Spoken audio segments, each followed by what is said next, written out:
Well, hello, we meet again.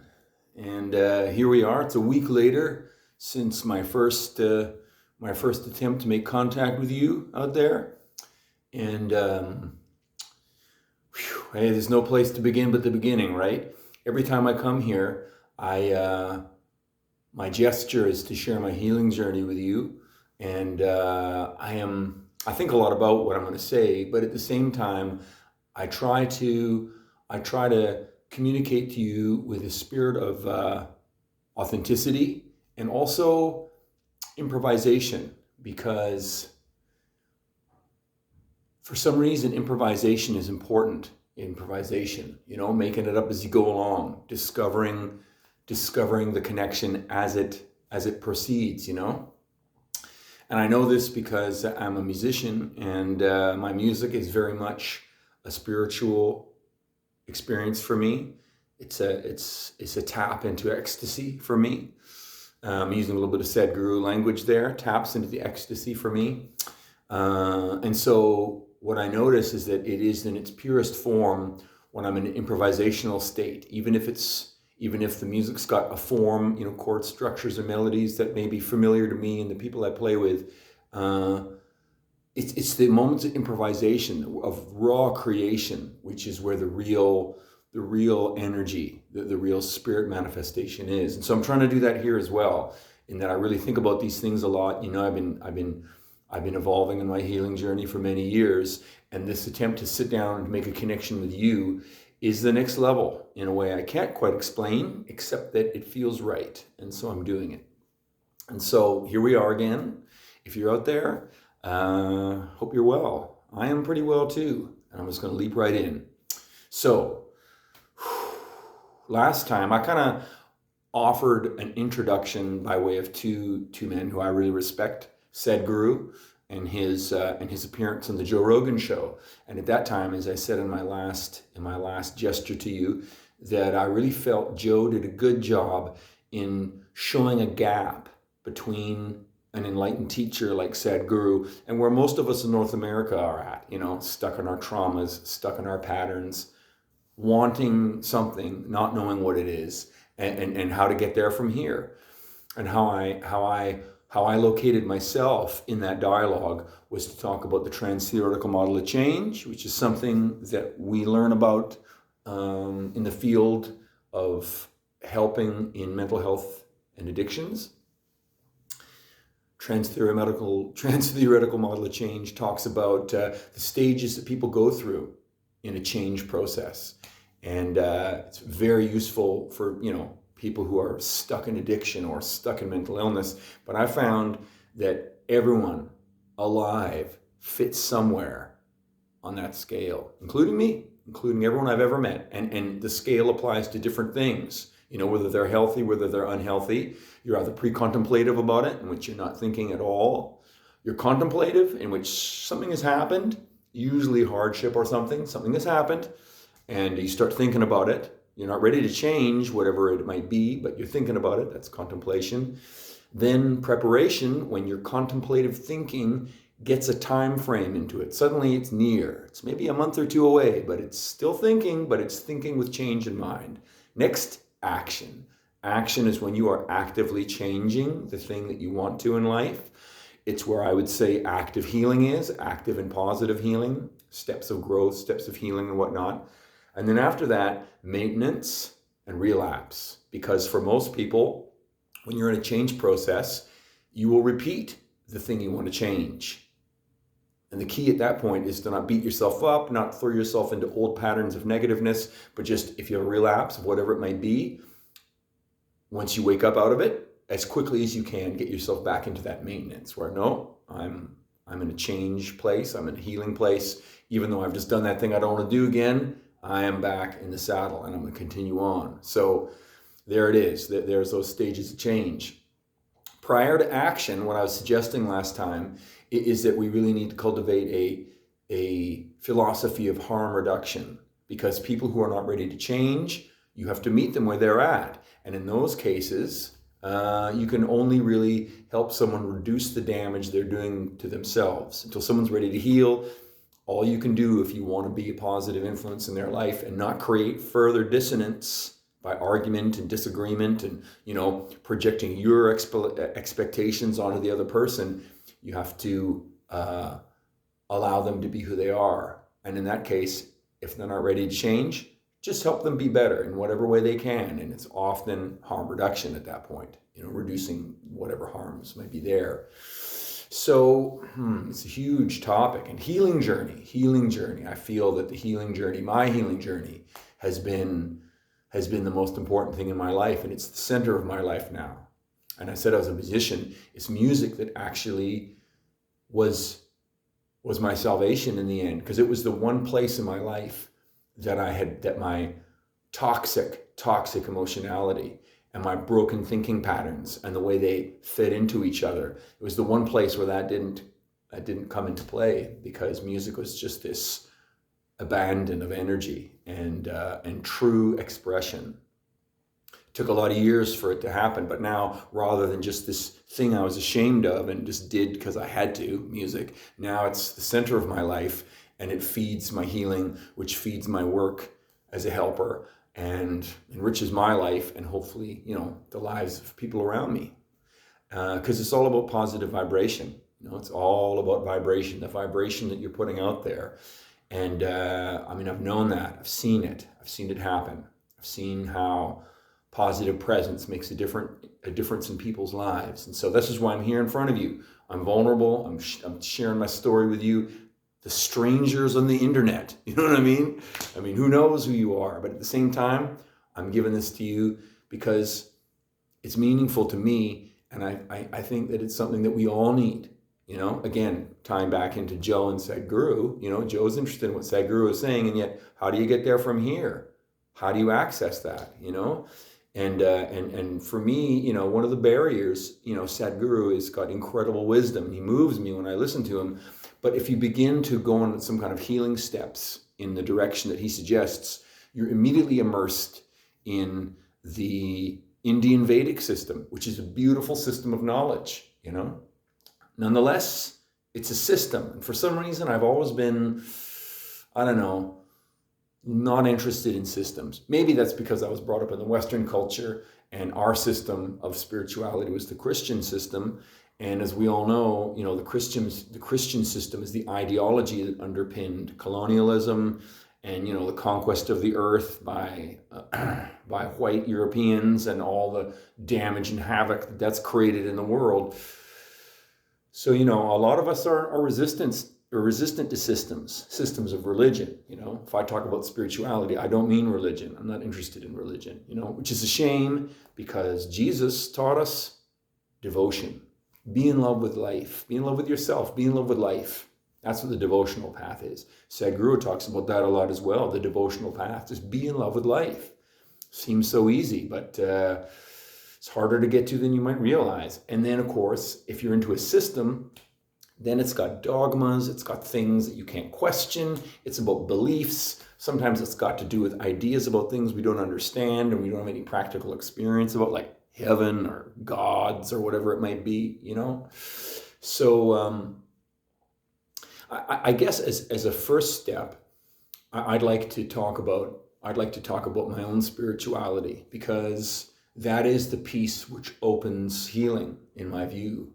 But it's maybe not what you're thinking. It certainly was never what I was thinking. I've been a spiritual seeker all my life, but as I've struggled through all of my broken emotional problems and shitty patterns of thinking and all the troubles that I've gotten into in my life, the broken relationships, the broken and unhealthy work situations, it's just been, in many ways, a nightmare of traumas, hardship, and pain.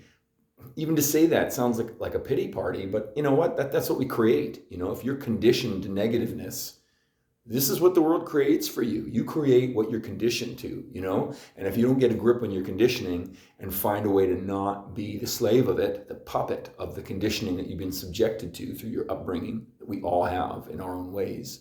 If you don't get a grip on that, it rules you. The world's got you, and then you're trapped, and that's not good. And I can only speak from experience. I can only tell you what happened to me, So if I sound like I'm telling you about something, I'm only sharing what's happened to me and what works with me.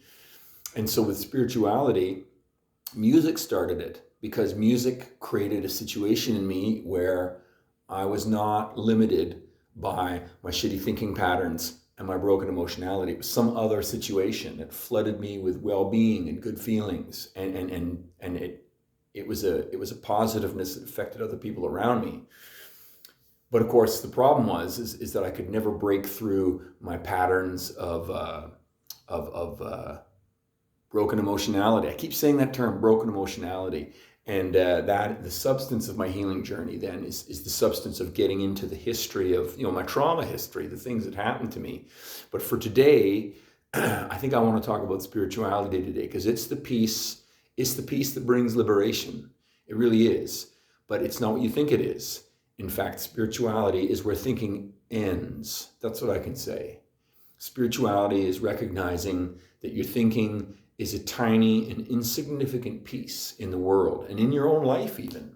I can say that, like all those years where I was imprisoned by my thinking. My phrase at the time was prisoner of the mind. I was really good at seeing it in other people, but I couldn't see it in myself. But I was definitely a prisoner of my own mind, and I was a slave and a puppet to the thoughts and the broken emotions of my trauma history that I couldn't get a grip on. And in the end, it is spirituality which started the process for me. Because although I've been a seeker all my life, I couldn't break through that essential pattern, that essential negative pattern I had, the idea about myself. I was trapped in a shame pattern where I had no worth, I had no value, I was wrong in every way deep down, and so I was dislocated from my meaning and reduced to this creature of my thinking, where I was always trying to look for solutions and what other people were doing. What should I do? Because clearly I can't do anything I want to do because I'm just so wrong and shamefully stupid and ignorant and without value or worth, And to say these things, unfortunately, I lived my life enslaved to those concepts and never lived an authentic life, And that's sad but true, decades of my life. This is, I think, maybe why I really want to share it with you, because it's like, if you hear this and you feel the resonance and maybe something helps you wake up to your own healing, maybe you're not going to waste the decades of life like I did. You know what I mean? Like, it's life's for living. And the sooner you can wake up and live it from your true place, that's important. So anyway, the spirituality is the key piece, because the spirituality is realizing you are in something that's beyond you. And, in addictions recovery, they talk about surrendering to higher power. Oftentimes that's like totally co-opted by Christianity. So if you reject the system of Christianity, it doesn't do you much good, because then, you're amongst people who are trying to like put their Christian ideology on you. And that's affecting, because it's not about the ideology. It's not about the dogma.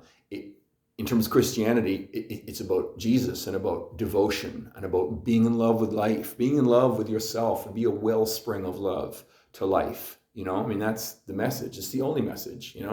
If you're a Christian, you should really be Jesus inside yourself, and that's that. But if you got a bunch of ideas and Old Testament ideas and heaven and you're a sinner and you're going to hell, all that nonsense is just a waste of time, in my view, because all you got to know is be devoted, be in love with life. And what does that mean? That means that you accept that people are different. You accept that the world is happening. You accept that maybe you're not in control. All you have is the control over yourself. And if you can stay in that place of being devoted, life is better. It's a better vibration, I can say that in my practice in mental health and addictions as a helper, it is devotion for me. It's devotional work, like when I'm with clients, I am present as a being in unconditional love for that person. And of course, being with someone who is, in a crisis state in one way or another, that filters through, as I've said, understandings of the trans-theoretical model of change, harm reduction, connecting people with supports, helping them get to their own place inside, because they have also been dislocated from their source. You know, they have been disconnected. You know, I alluded to Dr. Gabor Mate last time. You know, he says addiction is the opposite of connection, and it's true. And mental illness is the same way. Something has gotten in the way, whether it's something in the outside world that you're addictively attached to, or an inner situation, whether it's thoughts, voices, whatever it might be, anxiety, you know, like whatever that is. It's come between you and life. It's come between you and yourself, and then it's become between you and life, you know. So spirituality, like how does that fit in, right? Well, spirituality is to connect within, period. You know, and to realize that where did you come from? Where are you going? You don't know. I don't know, you know, but I can tell you that, like, I'm aware that this life is what I have and these moments are what I have, you know? And so let me give you an example, because I think science, modern science, is beginning to tune us into to spiritual realities. So maybe you heard of this new phenomenon, not new phenomenon, but a new way of looking at the universe that science has uncovered. And it's talking about the macrocosmic. You know, you get down to quantum levels and of course, shit's off the hook down there too. But in the macrocosm, out there in the universe itself, you know, they see the visible universe, whatever that might be. You know, I don't think that's the limit of creation. I think that's just the limit of what we can see, right? But even inside what we can see, the world of light is very, very tiny. Something like 1 to 5% of the universe is visible stuff, you know, planets, stars, whatever we're made of, you know, that's like 1 to 5% of what the universe is.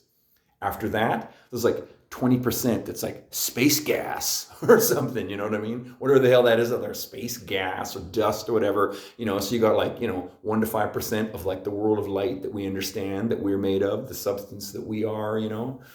Then you got 20% space gas. The rest, 80%, is dark energy or dark matter, depending on what you want to call it. It's something that can't be seen because it's not light, and yet it exerts a power, some kind of gravitational force or some kind of force on the things that we can observe, and makes the universe, the visible universe, behave the way it does.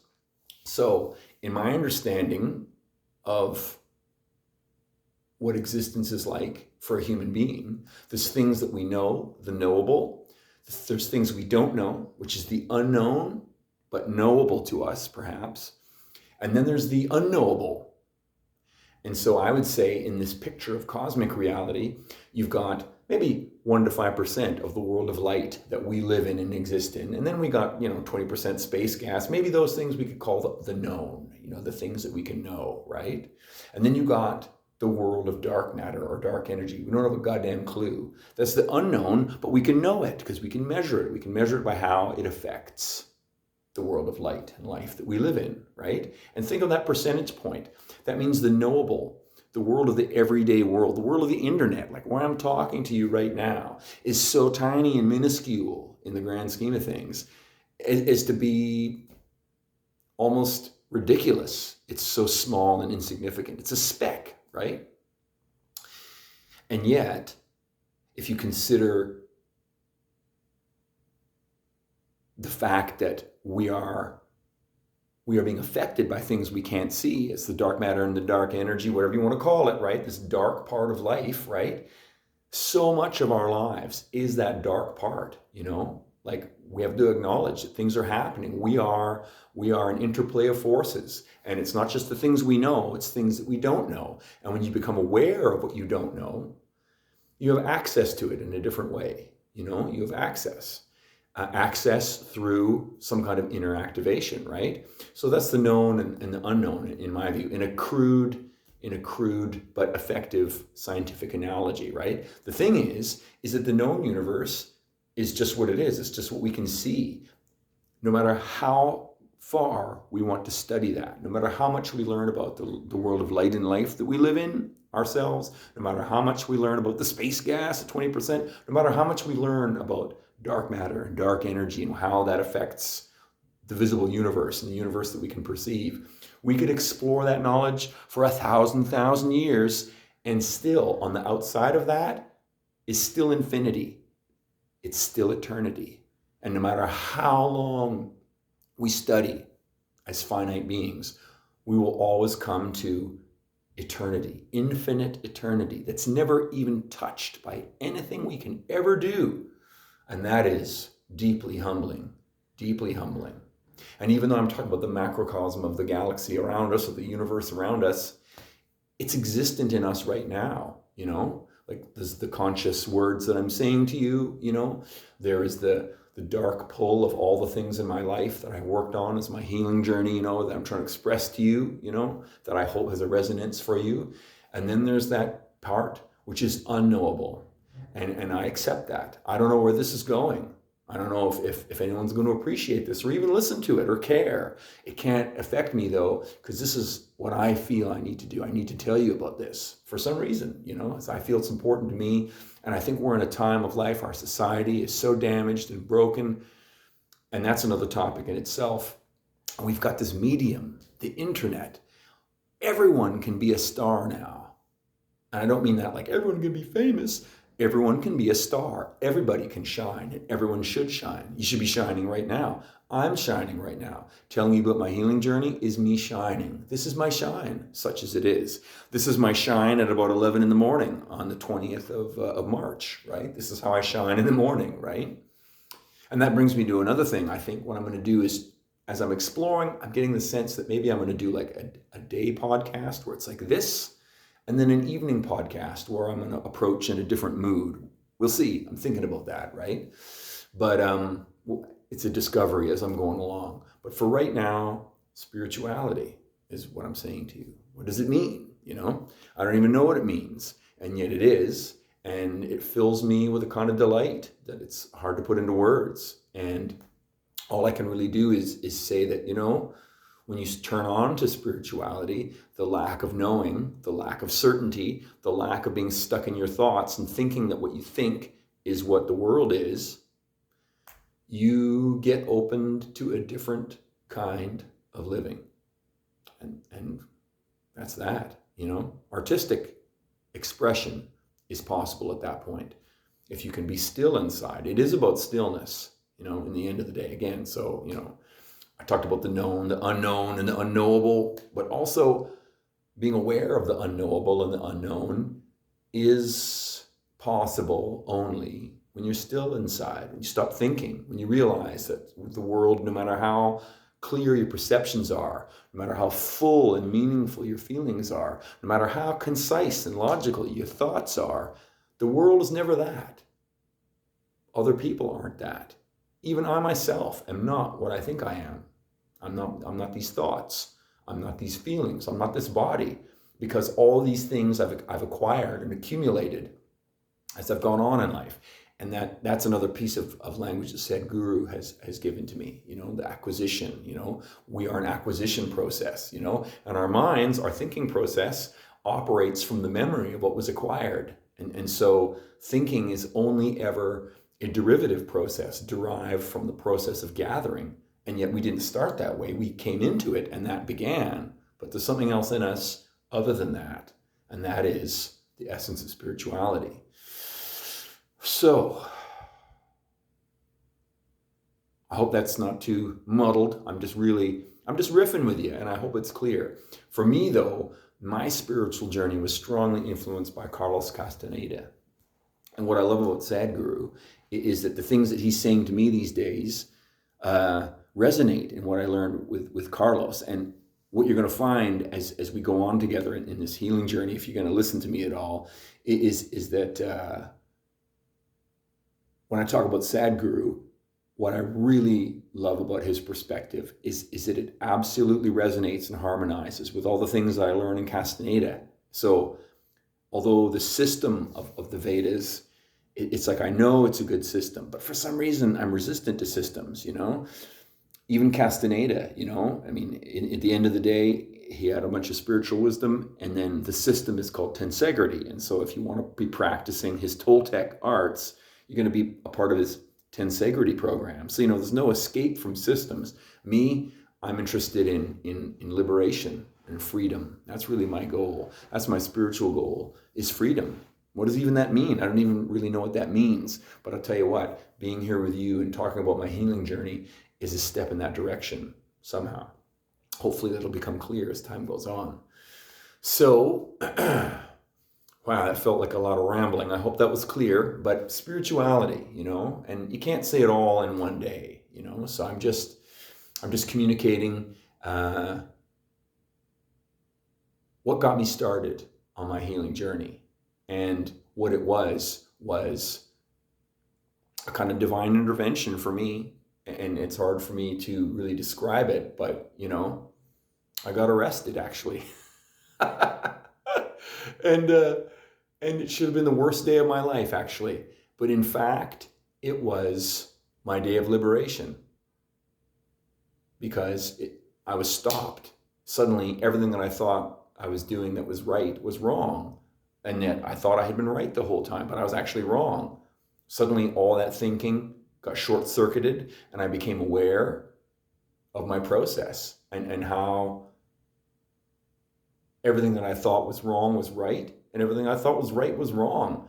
And that shakeup was the beginning of this healing journey. Prior to that point, I'd been working hard, learning, and I'm going to go into that, as days go on here. But it was that started me, freed me in a way I can't really explain to you. It's like I felt a touch. I felt touched, it affected me. And I was touched. I was grabbed, you might say, right? And yet it was good. It's been so good, and everything that has arisen out of that moment has been true and good and healing. And I guess what I would say as a last piece, because we're talking about spirituality, I'm talking about spirituality today, is getting arrested really made me think of Joyce. If you've ever read James Joyce, he had an artistic concept, and he had a philosophy that guided his writing, and he called it the Epiphany. And the Epiphany was a state that he sought to create in the reader, in which the reader was arrested. The reader couldn't sympathize with the character.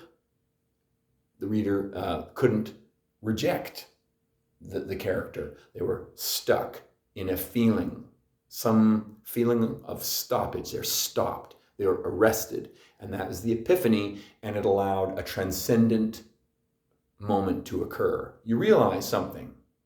Your mind is stilled, almost perhaps like a Zen koan or something like that. The Epiphany is a moment where you realize something real is happening. And for a moment, your brain stops its forward motion, and you have this moment of release, this moment of freedom, this moment of epiphany. And at that point, it's a question of what you do with it.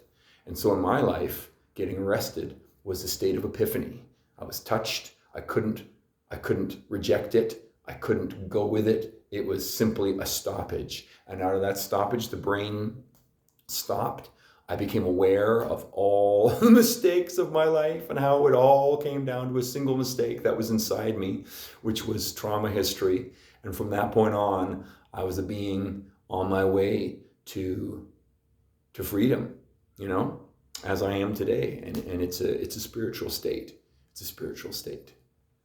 So, again, I can only apologize for myself. That was a bit ramblesome, but, I'm making it up as I go along. Not quite making it up as I go along. Sounds real frivolous. I've been working on my healing journey for years now. And this healing journey is the result of decades of sad, traumatic living, So all that comes into this moment, and I'm being musical with you with it. I'm just creating with it. I'm creating this moment of expressing my healing journey to you. I hope that this has had some resonance with you. I'm going to go on again and delve further next time. And until then, I hope you're well.